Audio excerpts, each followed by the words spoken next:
Welcome back to Blender Sushi LIVENODING. In this episode, I want to share with you this melting cheese stack on rice bowl or some sort.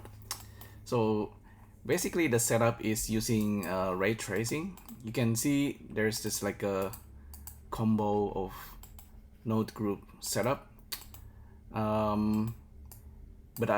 First of all, I started with this cube that has been subdivided. So that's why we get this shape.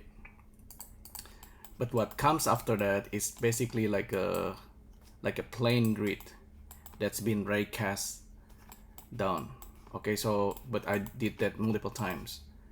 So let's check inside the node group. So this is the cube where we ray cast the grid. Inside the group is the grid itself.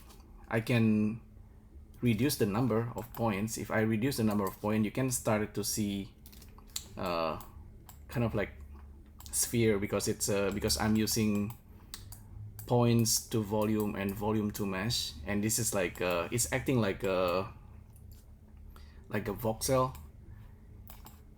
I can increase the radius, but anyway, the grid is the secret here. I mean, this is the cheese part. And I can translate the cheese part each individually. That will change the stacking of the cheese.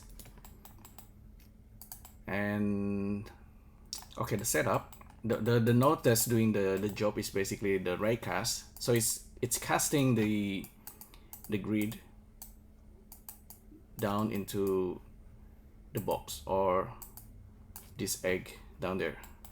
All right, and the resolutions of the grid will affect the final look.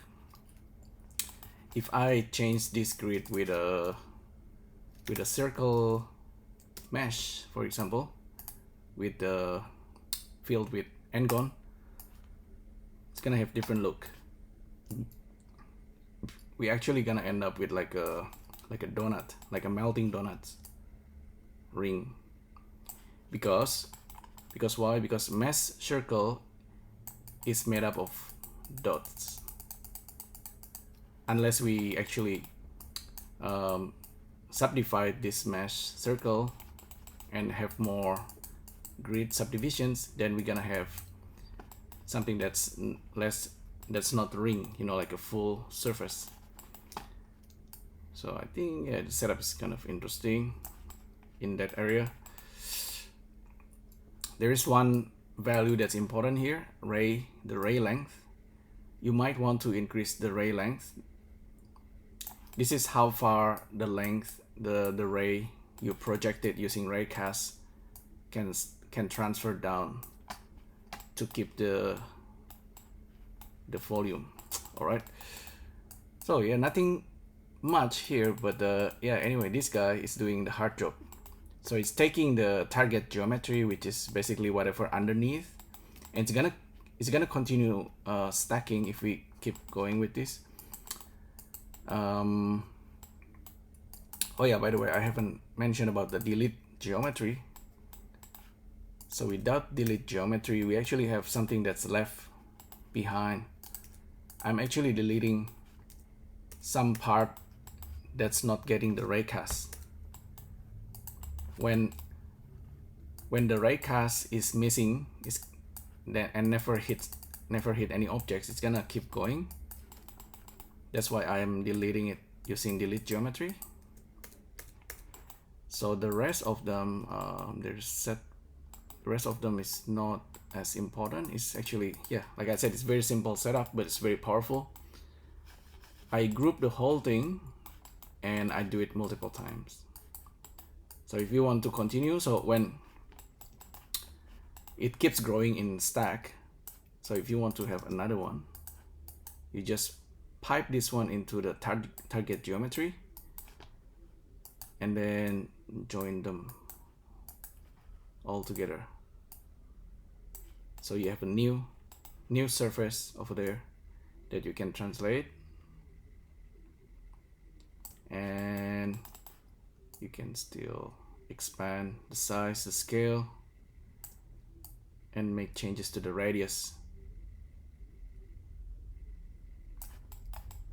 So we end up with this melting cheese on something that looks like a sushi. All right, so this part is originally a cube. You can definitely change the cube, the shape of the cube. You can turn it into a donut, and this setup can give you the topping. What could make this a little bit better is if we add up some randomizations to the grid, maybe. So we have the grid points here. Maybe we can just set position and randomize.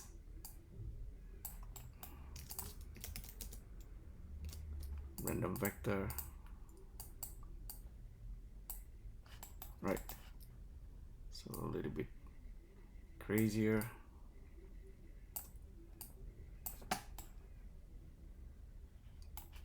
So if you keep going, plug this there, plug this. Yeah, see the stacking, it's continuous. So you can build like a, maybe like an Oreo shape, you know, if you start with this shape and you stack the middle part, and then just for the final piece, so you can create this kind of setup, or like a burger, you know. For now it's looking completely weird,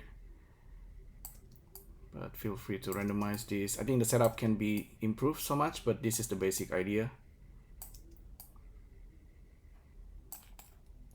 So kind of melting cheese on top of something like the sushi. There's another tutorial by Japanese artists to how to make like a proper sushi, but this is not proper one, but I think it's still kind of interesting. Alright, so hopefully you find this interesting. Thanks again for tuning in, and I'll see you next time. Thank you. Bye.